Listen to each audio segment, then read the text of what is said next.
Mays was always a fan favorite. He was one of the most colorful stars to ever play.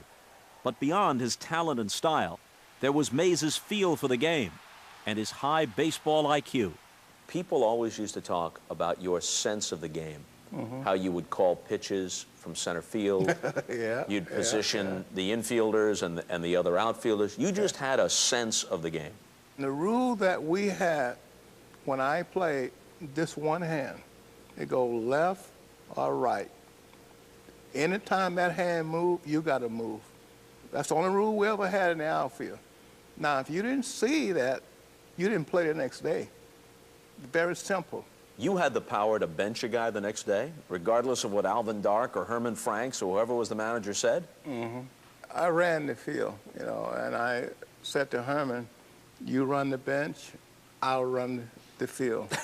I didn't have a coach when I played. I didn't have one. Everything I did was on my own. Let's say you're on first, guy hits a double in the gap.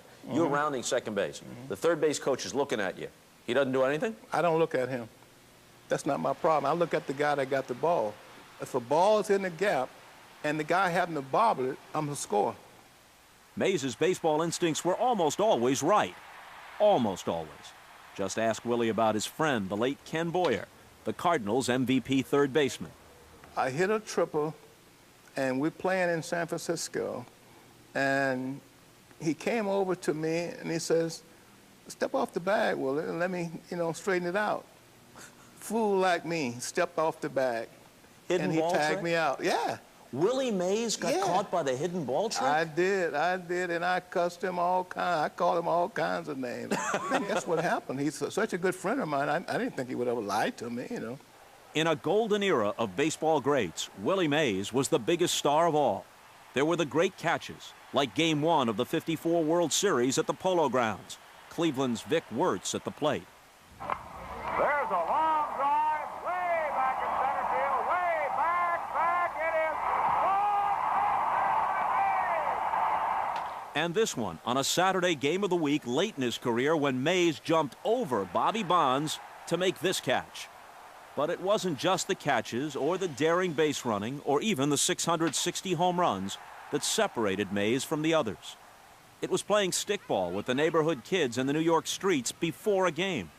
It was the energy and enthusiasm which he seemed to bring to every inning. The fans loved the show, and Willie knew it. Were you always mindful of the idea that, yeah, you want to win the game, but you also want to entertain people?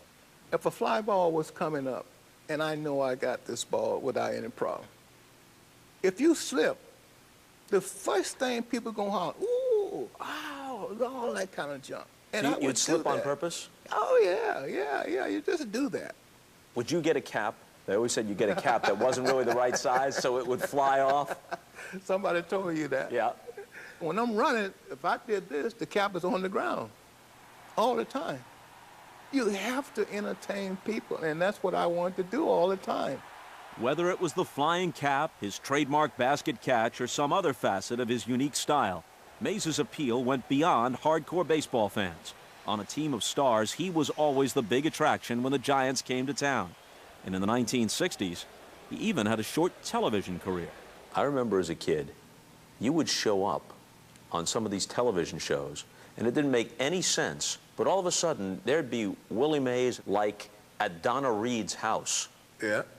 What was up with that?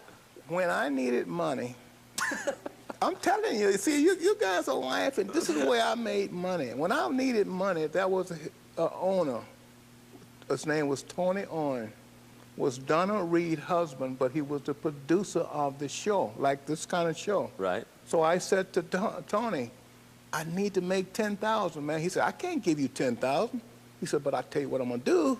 You come on here for like a half a minute or 2 minutes, we'll give you $10,000. I said, you got it. Donna. Willie, what a nice surprise. So I learned every year that I needed 10 or 15,000, call up Tony. I got the money without any problem. So you cast yourself on these shows? Oh, yeah. And here he is. Hi, Donna. Hi, Alex. Hope I'm not bothering you folks. Hi, Willie. Come on in. If you somehow missed his brilliant TV work, you could have turned on your radio to hear Willie celebrated in song. Say hey.